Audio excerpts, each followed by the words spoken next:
ಎಲ್ಲರಿಗೂ ನಮಸ್ಕಾರ. ನಿಮಗೆಲ್ಲರಿಗೂ ನನ್ನ ಯೂಟ್ಯೂಬ್ ಚಾನಲ್ಗೆ ಸ್ವಾಗತ. ತುಂಬ ಜನ ಬಂದುಬಿಟ್ಟು GD ಸೆಕೆಂಡ್ ಮೆರಿಟ್ ಲಿಸ್ಟ್ ಯಾವಾಗ ಬಿಡ್ತಾರೆ ಅಂತ ಕೇಳ್ತಾ ಇದ್ರಿ. ಸೊ ಅದರ ಒಂದು ಲೇಟೆಸ್ಟ್ ಅಪ್ಡೇಟ್ ಬಂದಿದೆ. ಸೊ ಅದರ ಬಗ್ಗೆ ಸಂಪೂರ್ಣವಾದ ಮಾಹಿತಿಯನ್ನು ನಾನು ವಿಡಿಯೋದಲ್ಲಿ ತಮಗೆಲ್ಲರಿಗೂ ಹೇಳುತ್ತೇನೆ. ಮತ್ತು ಹಾಗೆ GDS ಫಸ್ಟ್ ಲಿಸ್ಟಲ್ಲಿ ಸೆಲೆಕ್ಟ್ ಆದಂಥ ವಿದ್ಯಾರ್ಥಿಗಳು ಡಾಕ್ಯುಮೆಂಟ್ ವೆರಿಫಿಕೇಷನ್ ಯಾವ ರೀತಿ ನಡೆಯುತ್ತದೆ ಮತ್ತು ಯಾವ್ಯಾವ ಡಾಕ್ಯುಮೆಂಟ್ಗಳು ಇರಬೇಕು, ಈ ಒಂದು ಡಾಕ್ಯುಮೆಂಟ್ ವೆರಿಫಿಕೇಷನಲ್ಲಿ ಏನೇನು ತಪ್ಪುಗಳನ್ನು ಮಾಡಬಾರದು, ಸೊ ಅದರ ಬಗ್ಗೆ ಸಂಪೂರ್ಣವಾದ ಮಾಹಿತಿಯನ್ನು ನಾನು ವಿಡಿಯೋದಲ್ಲಿ ತಮಗೆಲ್ಲರಿಗೂ ಹೇಳುತ್ತೇನೆ. ಈ ಒಂದು ವಿಡಿಯೋ ತುಂಬಾ ಯೂಸ್ಫುಲ್ ಇದೆ. ಸೊ ಅದಕ್ಕಾಗಿ ಈ ಒಂದು ವಿಡಿಯೋನ ಕೊನೆವರೆಗೂ ವಾಚ್ ಮಾಡಿ. ಸೊ ಇನ್ನೂವರೆಗೂ ನಮ್ಮ ಚಾನಲನ್ನು ಯಾರು ಸಬ್ಸ್ಕ್ರೈಬ್ ಮಾಡದೆ ವಿಡಿಯೋ ನೋಡ್ತಾ ಇದ್ದೀರಾ, ಸಬ್ಸ್ಕ್ರೈಬ್ ಮಾಡಿ, ಬೆಲ್ ಐಕಾನ್ ಕ್ಲಿಕ್ ಮಾಡಿ.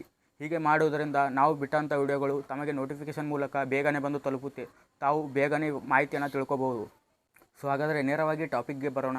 GDS ಫಸ್ಟ್ ಮೆರಿಟ್ ಲಿಸ್ಟಲ್ಲಿ ಸೆಲೆಕ್ಟ್ ಆದಂಥ ವಿದ್ಯಾರ್ಥಿಗಳು ಡಾಕ್ಯುಮೆಂಟ್ ವೆರಿಫಿಕೇಷನಲ್ಲಿ ಯಾವ್ಯಾವ ಡಾಕ್ಯುಮೆಂಟ್ಗಳು ಇರಬೇಕಪ್ಪ ಅಂತಂದರೆ, ತಮ್ಮ SSLCಯ ಮಾರ್ಕ್ಸ್ ಕಾರ್ಡ್ ಮತ್ತು ತಾವು ಯಾವ ಕ್ಯಾಟಗರಿಗೆ ಬಿಲಾಂಗ್ಸ್ ಆಗಿರ್ತೀರ ಆ ಕ್ಯಾಟಗರಿಯ ಒಂದು ಕ್ಯಾಟಗರಿ ಸರ್ಟಿಫಿಕೇಟ್. ಫಾರ್ ಎಕ್ಸಾಂಪಲ್ ಆಗಿ OBC ಕ್ಯಾಟಗರಿ ಇದ್ದರೆ OBC ಕ್ಯಾಟಗರಿ ಸರ್ಟಿಫಿಕೇಟ್, ಮತ್ತು EWS ಇದ್ದರೆ EWS ಸರ್ಟಿಫಿಕೇಟ್, SC/ST ಅಂತ ಇದ್ದರೆ SC/ST ಸರ್ಟಿಫಿಕೇಟ್, ಮತ್ತು ಜನರಲಲ್ಲಿದ್ದರೆ ತಾವು ಯಾವುದು ಸರ್ಟಿಫಿಕೇಟನ್ನು ತೊಗೊಳ್ಳೋ ಉದ್ದೇಶ ಇರೋದಿಲ್ಲ.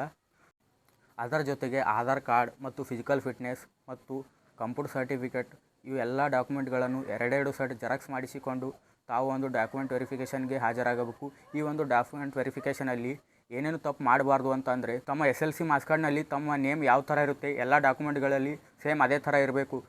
ಒಂದು ಸ್ಪೆಲ್ಲಿಂಗ್ ಕೂಡ ಮಿಸ್ಟೇಕ್ ಆಗಬಾರ್ದು. ಒಂದು ಸ್ಪೆಲ್ಲಿಂಗ್ ಏನಾದರೂ ಮಿಸ್ಟೇಕ್ ಆದರೆ ಕೂಡ ನೀವು ಡಾಕ್ಯುಮೆಂಟ್ ವೆರಿಫಿಕೇಷನಲ್ಲಿ ರಿಜೆಕ್ಟ್ ಆಗ್ತೀರಾ. ಯಾಕಂದರೆ ಇದು ಸೆಂಟ್ರಲ್ ಗೌರ್ಮೆಂಟ್ ಜಾಬ್ ಆಗಿರೋದ್ರಿಂದ ತುಂಬಾ ಸ್ಟ್ರಿಕ್ಟಾಗಿ ಡಾಕ್ಯುಮೆಂಟ್ ವೆರಿಫಿಕೇಷನ್ ನಡೆಯುತ್ತೆ. ಸೊ ಈ ಒಂದು ಡಾಕ್ಯುಮೆಂಟ್ ವೆರಿಫಿಕೇಷನಲ್ಲಿ 2 ಸ್ಟೆಪ್ಗಳ ವೆರಿಫಿಕೇಷನ್ ಇರುತ್ತೆ. ಇಷ್ಟೊತ್ತನ ನಾನು ಹೇಳಿದ್ದು ಫಸ್ಟ್ ಸ್ಟೆಪ್ ವೆರಿಫಿಕೇಷನ್. ಅದು ಆದಮೇಲೆ 1 ವೀಕ್ ಟೈಮ್ ಇರುತ್ತೆ. ಆ 1 ವೀಕ್ ಟೈಮಲ್ಲಿ ನಿಮಗೆ ವಾಟ್ಸಪ್ಗೆ ಒಂದು PDF ಕಳಿಸಿರುತ್ತಾರೆ. ಆ PDF ಸುಮಾರು 18 ಪೇಜ್ಗಳ ಒಂದು ಡಿಕ್ಲರೇಷನ್ ಫಾರ್ಮ್ಗಳಿರುತ್ತೆ. ಆ ಫಾರ್ಮ್ಗಳಲ್ಲಿ ರೆಸ್ಪೆಕ್ಟೆಡ್ ಆಫೀಸರ್ಸ್ ಮತ್ತು ಪ್ರಿನ್ಸಿಪಲ್ಸ್, ಗೆಜೆಟೆಡ್ ಆಫೀಸರ್ಸ್ಗಳ ಸೈನನ್ನು ಮಾಡಿಸೋದಿರುತ್ತೆ. ಅದನ್ನೆಲ್ಲ ಮಾಡಿಕೊಂಡು ತಾವು ಸೆಕೆಂಡ್ ವೆರಿಫಿಕೇಷನ್ಗೆ ಹಾಜರಾಗಬೇಕು. ಸೆಕೆಂಡ್ ವೆರಿಫಿಕೇಷನ್ ಮುಗಿದ ಮೇಲೆ ತಮಗೆ ಒಂದು 4-5 ಡೇಸ್ ಟೈಮ್ ಇರುತ್ತೆ. ಆ ಟೈಮಲ್ಲಿ ತಮಗೆ ಒಂದು ಆರ್ಡರ್ ಕಾಪಿ ಕೊಟ್ಟಿರ್ತಾರೆ. ಆ ಆರ್ಡರ್ ಕಾಪಿಯನ್ನು ತೊಗೊಂಡು ತಮ್ಮ ಪ್ಲೇಸಿಗೆ ತಾವು ಹೋಗಿ ಡ್ಯೂಟಿಗೆ ಜಾಯ್ನ್ ಆಗಬಹುದು. ಆ ಡ್ಯೂಟಿಗೆ ಜಾಯ್ನ್ ಆಗದ ತಕ್ಷಣ ತಮಗೆ 3 ದಿನಗಳ ಕಾಲ ಒಂದು ಬೇಸಿಕ್ ಟ್ರೈನಿಂಗ್ ಇರುತ್ತೆ. ಆ ಟ್ರೈನಿಂಗ್ ಮುಗಿದ ತಕ್ಷಣ ತಾವು ತಮ್ಮ ಡ್ಯೂಟಿಯನ್ನು ಮುಂದುವರಿಸಬಹುದು. ಸೊ ಇನ್ನೂ ಆದರೆ GDS ಸೆಕೆಂಡ್ ಲಿಸ್ಟ್ ಮೆರಿಟ್ ಯಾವಾಗ ಬಿಡ್ತಾರೆ ಅಂದರೆ ಮಾರ್ಚ್ ಲಾಸ್ಟ್ ವೀಕ್ ಅಥವಾ ಏಪ್ರಿಲ್ ಫಸ್ಟ್ ವೀಕ್ ಅಂತ ಹೇಳಿದ್ದಾರೆ. ಸೊ ಈ ಒಂದು ಸೆಕೆಂಡ್ ಮೆರಿಟ್ ಲಿಸ್ಟಲ್ಲಿ ಕಟ್ ಆಫ್ ಯಾವ ರೀತಿ ಇರುತ್ತೆ ಅಂದರೆ 95% ಅಬೋವ್ ಇದ್ದವರು ಕೂಡ ಈ ಒಂದು ಸೆಕೆಂಡ್ ಮೆರಿಟ್ ಲಿಸ್ಟಲ್ಲಿ ಸೆಲೆಕ್ಟ್ ಆಗುವ ಚಾನ್ಸಸ್ ಇದೆ. ಸೊ ಇನ್ನೂ ಏನಾದರೂ ಡೌಟ್ ಇದ್ದರೆ ನನಗೆ ಕಮೆಂಟ್ ಮುಖಾಂತರ ತಿಳಿಸಿ, ನಾನು ನಿಮಗೆ ರಿಪ್ಲೈ ಮಾಡಿ ತಮ್ಮ ಡೌಟನ್ನು ಕ್ಲಿಯರ್ ಮಾಡುತ್ತೇನೆ.